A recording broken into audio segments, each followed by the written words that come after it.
백성의 땅에 가시와 찔레가 나며 희락의 성읍 기뻐하는 모든 집에 나리니 대저 궁전이 패한 바 되며 인구 많던 성읍이 적막하며 오벨과 망대가 영원히 구렬이 되며 들나귀가 즐기는 곳과 양떼의 초장이 되려니와 마침내 위에서부터 영을 우리에게 부어주시리니 광야가 아름다운 밭이 되며 아름다운 밭을 숲으로 여기게 되리라. 그때의 정의가 광야에 거하며 공의가 아름다운 밭에 거하리니 공의의 열매는 화평이요 공의의 결과는 영원한 평안과 안전이라.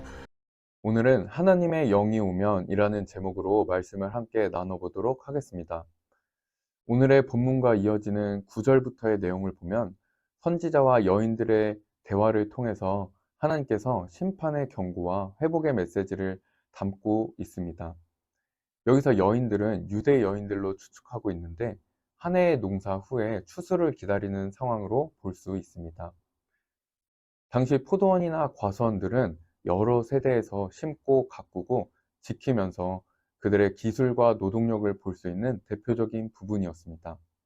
그래서 이 여인들은 마을 주변의 포도원들과 열매를 거둘 수 있는 곳들을 경제적으로 의존하고 살아가는 작은 마을의 주부들이었다고 주석가들은 해석하고 있습니다.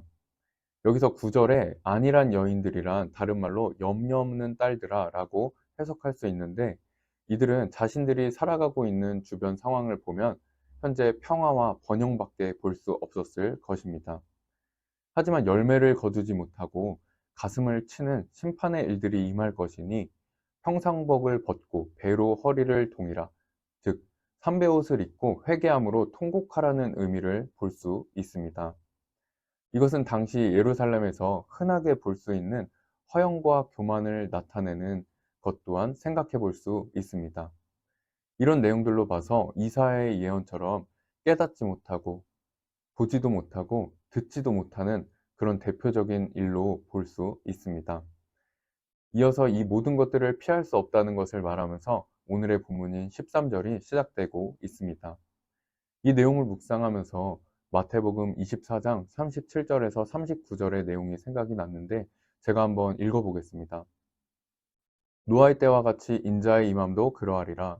홍수전에 노아가 방주에 들어가던 날까지 사람들이 먹고 마시고 장가들고 시집가고 있으면서 홍수가 나서 그들을 다 멸하기까지 깨닫지 못하였으니 인자의 임함도 이와 같으리라.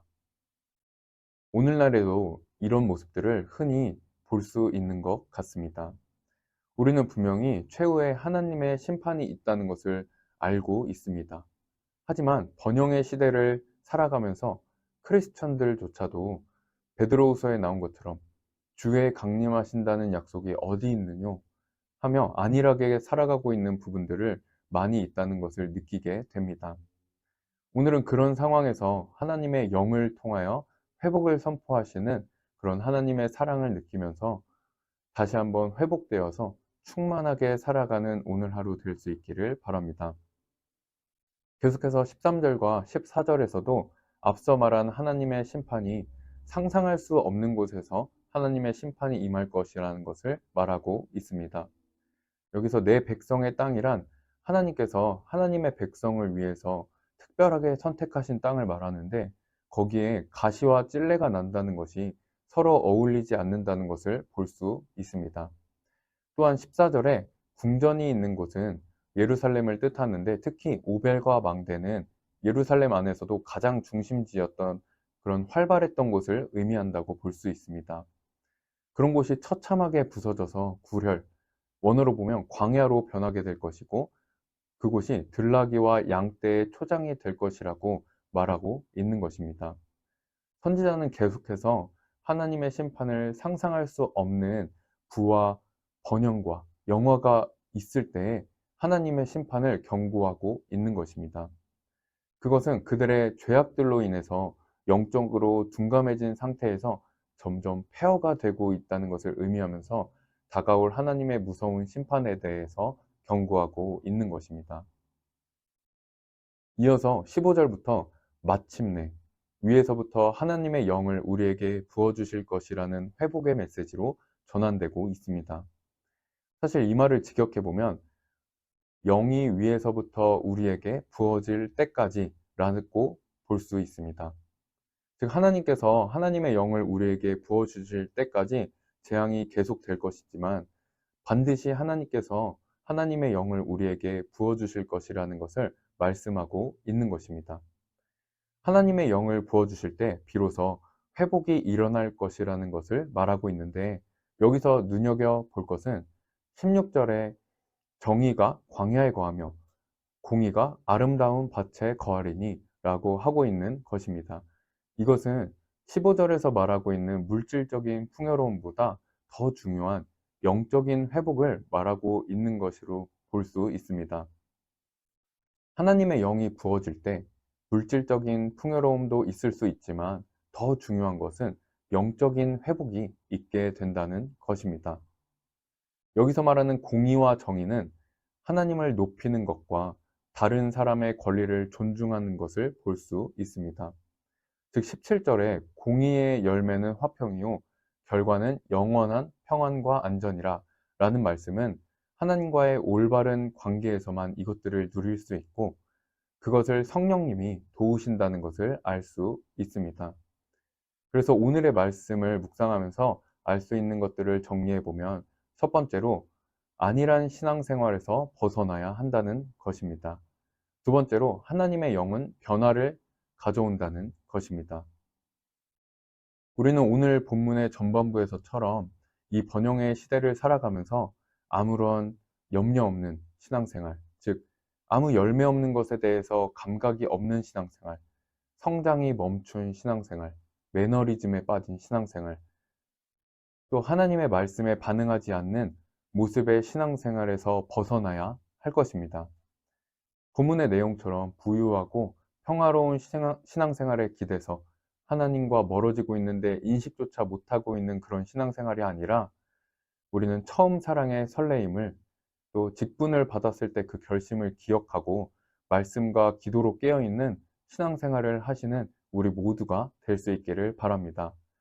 이 모든 것들을 도우시는 성령님의 도우심을 간절히 사모하면서 하나님의 마음에 합한 우리 모두가 될 수 있기를 원합니다. 두 번째로 그것을 도우시기 위해서 예수님께서는 성령님을 보내주셔서 우리를 도울 수 있게 해주셨습니다. 그래서 예수님을 믿으며 살아가는 우리 안에 성령님께서 역사하고 계시다는 것을 기억할 수 있기를 바랍니다. 연약한 뿐인 우리 모두에게 성령님을 통해서 변화될 수 있게 해주셨다는 것 또한 기억할 수 있기를 바랍니다. 성령님이 우리 안에 오시면 마치 사막과 같은 우리가 밭이 되고 그런 숲이 될 수 있습니다. 또한 우리가 알지 못했던 것들을 깨닫게 해주시고 우리의 마음을 변화시켜 주셔서 하나님의 마음을 알 수 있게 해주십니다. 그렇다면 지금 우리는 이런 변화들을 다 겪으면서 살아가고 있을까요? 아니면 그 변화되었던 모든 것들을 잃어가고 있는 것일까요? 우리는 성령을 부어주심으로 하나님의 마음을 알고 회복시키시는 그 하나님을 간절히 사모할 수 있기를 원합니다. 성령님께서는 우리가 회개하고 또 말씀을 읽는 가운데, 기도하는 가운데, 매일 묵상을 하는 가운데 성령님께서 역사하십니다. 그렇게 우리를 도우시고 하나님의 말씀대로 살아갈 수 있게 해주심으로 우리를 통해서 하나님의 사랑이, 하나님의 영이 흘러가게 될 줄 믿습니다. 성령에 충만한 우리 모두가 되어서 하나님의 사랑과 하나님의 영이 우리를 통해서 흘러서 전해지고 광야가 아름다운 밭이 되고 아름다운 밭이 숲이 되는 그런 축복들이 우리를 통해서 흘러가게 되는 복된 우리 모두가 될 수 있기를 원합니다. 이 성령님을 사모함으로 우리의 삶 속에서 평안과 안전을 느끼면서 힘과 은혜를 주셔서 승리하게 하시는 그 하나님을 기억하면서 오늘 하루도 성령 충만한 하루 보낼 수 있기를 바랍니다. 기도하겠습니다. 하나님 아버지 감사합니다. 연약하고 죄뿐인 우리들에게 예수님께서 우리를 위해 십자가에 돌아가시고 성령님을 보내주셔서 우리의 연약함을 담당하시고 주님을 알게 하시고 함께하여 주시니 감사합니다. 우리 안에 계신 성령님을 의지하오니 주님과 멀어지게 하고 있던 거짓 평안함들에서 깨어나서 우리 안에 계신 성령님을 통해서 하나님의 음성에 귀 기울이고 나아갈 수 있도록 회복시켜 주시옵소서. 그러므로 어떤 상황에서도 평안과 안전을 느끼며 우리를 통해서 하나님의 영을 흘려보내셔서 회복과 치유가 일어날 수 있는 귀한 통로들이 다 되게 하여 주시옵소서.